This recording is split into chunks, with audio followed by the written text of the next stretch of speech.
Yeah, as Owen said, this is a two-parter. Owen led off on the first part, and I'm leading off on the second, but it's all about the book Owen edited, which you've all seen. And I just want to suggest a few reasons why I think this book is significant for our political current, for revolutionary socialists today.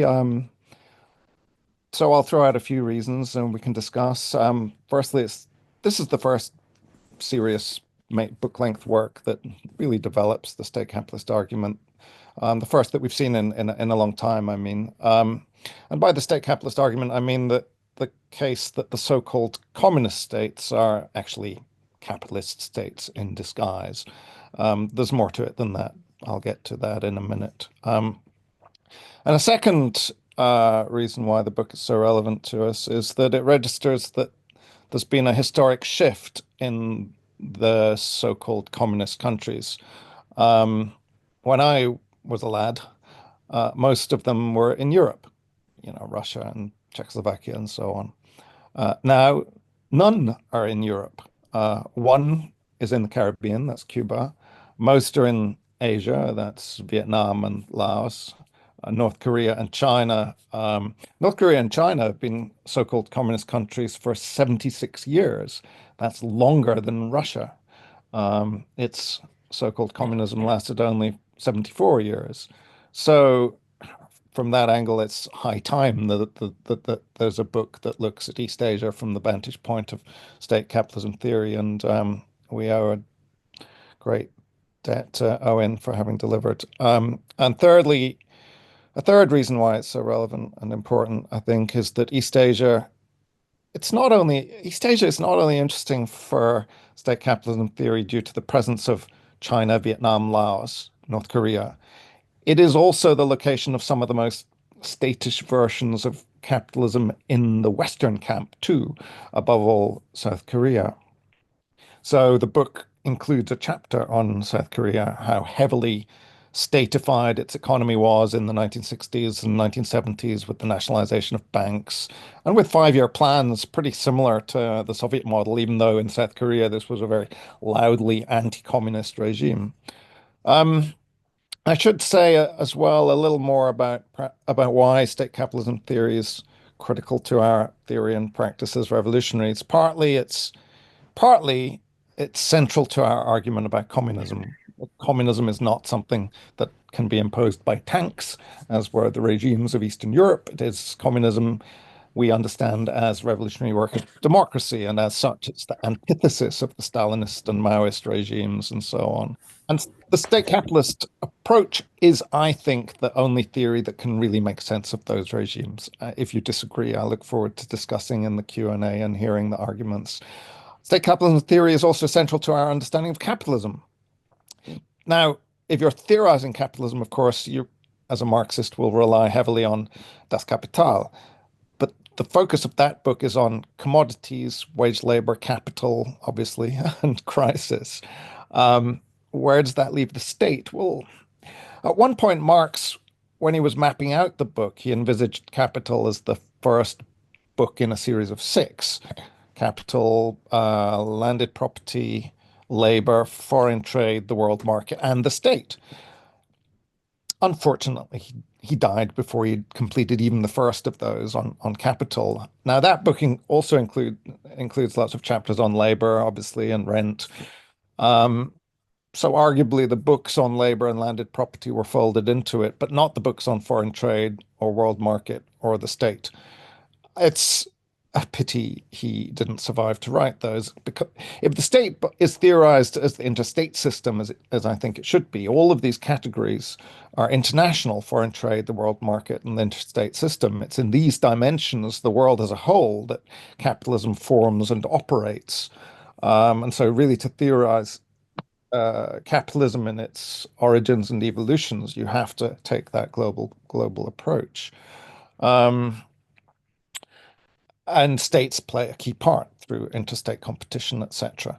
That competition is the basis of the original version of state capitalism theory, at least the version that we adhere to in this book and in RS21. It's through interstate competition. That's the way in which the law of value, or the sort of force, market forces, if you like, transmits through interstate competition.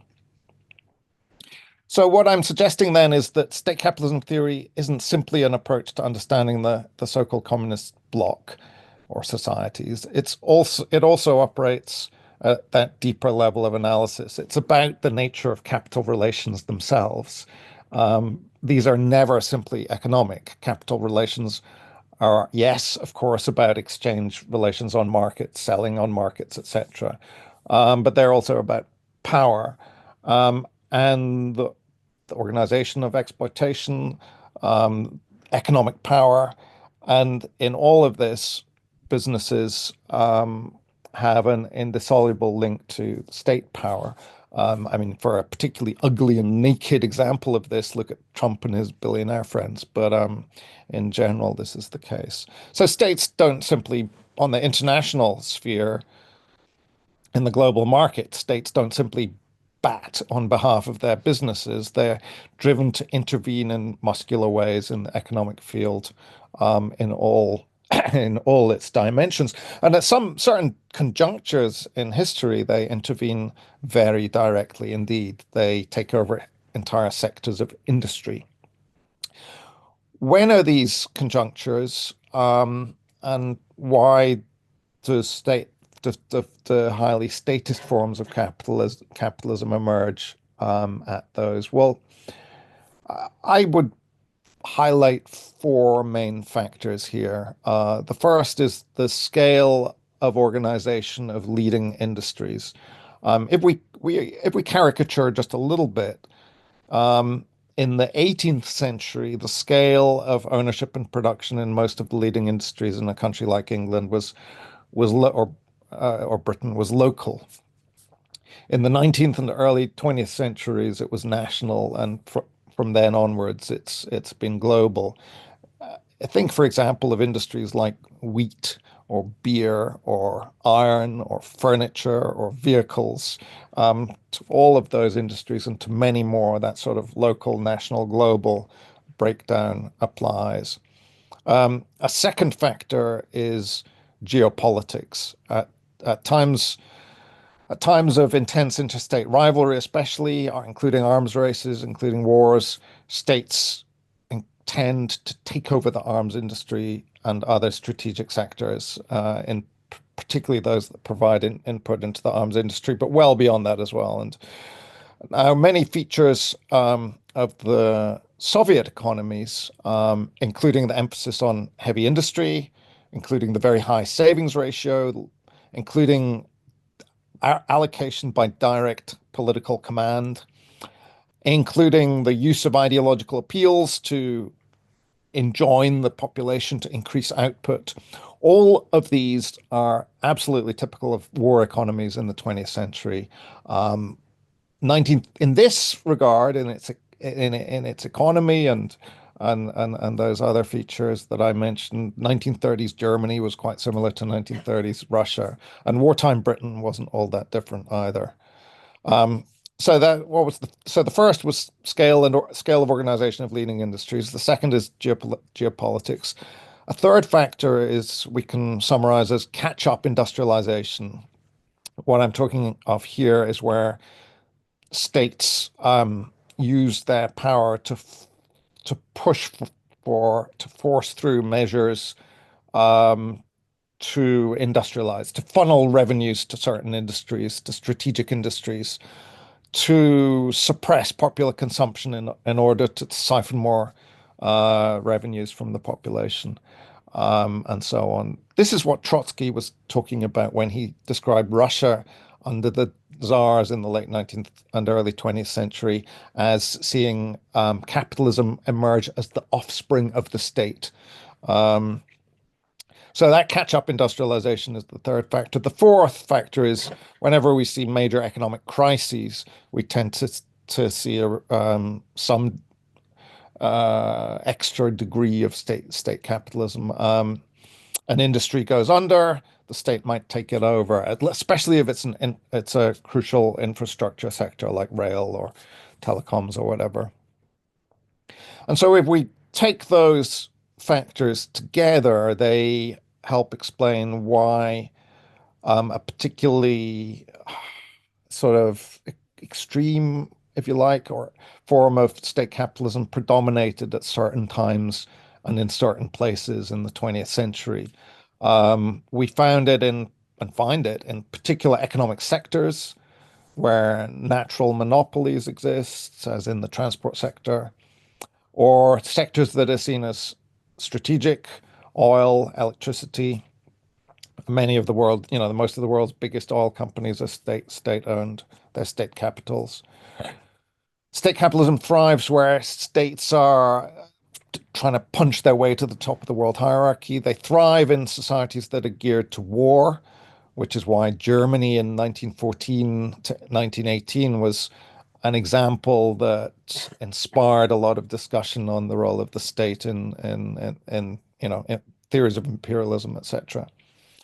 And state capitalism thrives during bouts of deglobalization periods when trade networks and financial networks are collapsing and states intervene to fashion some sort of alternative framework. So the 1930s was a classic case in point. And today we're experiencing not a period of deglobalization, but a period certainly of globalization stalled. Um, and there's some return to state capitalism around the world today. Um, so when we take all those factors together, they help us to make sense of why that particular form of kind of national statism was so very prevalent in the middle of the 20th century. I think of in the 1930s, think of Turkey. In the 1940s, think of Japan. In the 1950s, think of Rákosi's Hungary or Nehru's India or Tito's Yugoslavia. In the 1960s, think of Egypt under Nasser. In the same decade, think of Brazil, and into the 1970s, think Brazil, Peru, Vietnam. In all of these, regardless of whether they paint themselves communist or capitalist or whatever, in all of these, these were all capitalist societies in our understanding.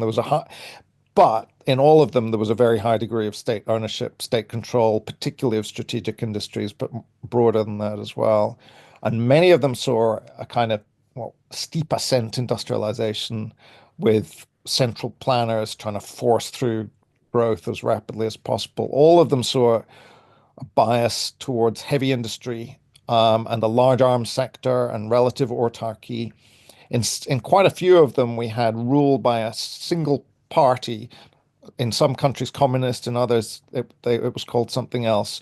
But a single party that's the goal of which is to kind of lash all society's institutions into a national corporate unity that's subordinated to the goals of rapid industrialization and military might.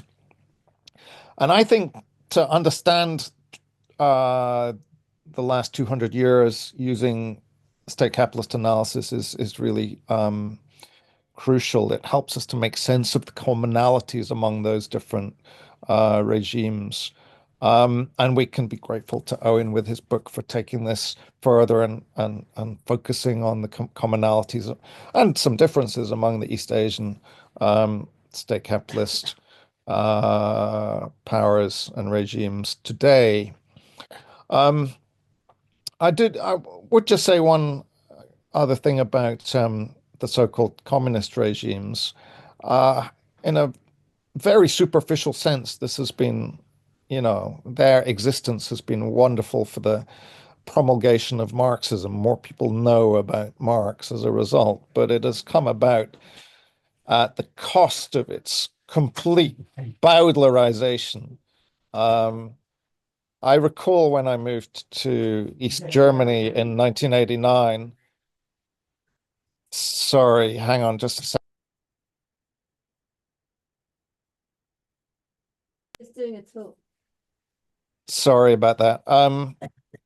Yeah, when I moved to East Germany in 1989, I was teaching at a university there, and I took out of the, I went straight to the library and took out books on Marxism. I was really curious to see how they understood Marxism. So the textbooks were on ML, Marxism, Leninism. And it was just fascinating to read this stuff. It's totally unlike anything in Marx or Engels or Lenin for that matter. It's pure technological determinism. And the chapters on dialectical philosophy were, you know, centered on the incantation of strange scholastic formula, the negation of the negation, and so on. Um, what remains a great book on this, I think, is Nigel Harris's Beliefs in Society, one of the best books I think on all of this, on how a revolutionary philosophy could be turned into conservatism. And I think, I mean, yeah, I think the way in which I understand those societies, or which we do through, sorry, I should say our understanding through state capitalism theory is essentially as forms of uh, counter-revolutionary modernization. So these were not old style reactionary landlord-based forms of counter-revolutionary regime. But the one that arose in Russia was formed through the destruction of the revolutionary project, a thoroughly, obviously, nakedly counter-revolutionary moment. But it went on to assert itself as a modernizing state, and that kind of cachet of, you know, a state that's committed to educating the masses and rationalization of healthcare systems and such like. I mean, it can that sort of radical bourgeois project can appeal to people for, you know, on the left for reasons that we've all come to understand well, as can the anti-imperialism that is involved in some of the revolutionary moments in the history of so-called communism, Yugoslavia's revolution, the Cuban resistance against American imperialism, the 1949 revolution in China. So I'm not in theorizing these societies as state capitalists. We're not negating those revolutionary moments, but essentially arguing that they're forms of ultimately of bourgeois revolution, of setting up centers of capital accumulation independently from the Western dominated sphere. Um, I've tailed off a little bit, but I think they were the main points I wanted to make, and happy to return to discuss some of these in the Q&A. Thanks. Yeah, I thought my thoughts are not very well ordered at the moment. I'm just thinking on my feet as I was listening to Gareth. Um, I suppose one thing to pick up on there, which I thought was interesting, the point that Gareth made about kind of forms of modernization, and state capitalism as a form of modernization. And this goes back to um, I think something that I mentioned in the previous talk, which is the idea that Tony Cliff came up with of deflected, what was it? Deflected permanent state capitalist revolution, which I think is much better shortened to state capitalist revolution. The idea that there were a series of places in, you know, mostly in the post-colonial states, or, you know, emerging global South states in the 50s, 60s, 70s, that kind of underwent um, these revolutions, which were often led and centered around sort of intellectual classes, or, you know, military officers, or these kind of middling but educated and ambitious groups within these societies that were stifled by the kind of old um, you know, the old, I suppose, what's the traditional term, like comprador capitalists or whatever, that were running the countries, and they wanted to you know, they wanted to turn over a new leaf and really modernize their countries. And this happened in a number of countries, and it did quite often happen under the banner of being communist. They tied flag to the sort of Soviet or Chinese mast or whatever. And but I think that's a good way of thinking about it. I mean, other people, I guess, have theorized these things in a sort of more Gramscian way as being like passive revolutions and that kind of thing.